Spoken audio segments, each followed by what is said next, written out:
एक बार की बात है, एक दादा अपने पोते के साथ एक गांव में रहते थे। दादाजी बहुत ज्ञानी और अनुभवी थे और पोता हमेशा उनसे कुछ न कुछ सीखने के लिए उत्सुक रहता था।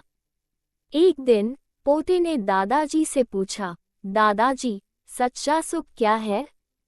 लोग कहते हैं कि पैसा, बड़ी गाड़ी और बड़ा घर ही सच्चा सुख है। क्या ये सच है? दादाजी मुस्कराए और बोले, बेटा, चलो आज तुम्हें एक कहानी सुनाता हूँ। फिर उन्होंने एक कहानी सुनानी शुरू की। बहुत समय पहले की बात है, एक गांव में एक गरीब किसान रहता था। उसके पास बस थोड़ी सी जमीन थी और एक छोटी सी झोपड़ी, लेकिन वह हमेशा खुश रहता था। उसी गांव में एक अमीर सेठ रहता था, जिसके पास बहुत सारा धन था, लेकिन सेठ हमेशा चिंतित और परेशान रहता था। एक दिन उस किसान ने उस सेठ को देखा जो चिंतित और परेशान था।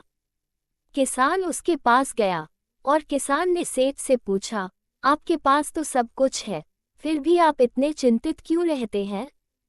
सेठ ने उत्तर दिया, मैं हमेशा इस बात से डरता हूँ कि कहीं मेरा धन न खो जाए, इसलिए मैं खुश नहीं रह पाता।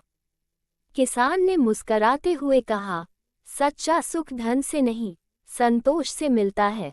अगर आपके पास थोड़ी सी चीजें हैं लेकिन आप उसमें संतुष्ट हैं, तो वही सच्चा सुख है। सेठ को किसान की बात समझ में आ गई और उसने अपने जीवन में संतोष का महत्व समझा।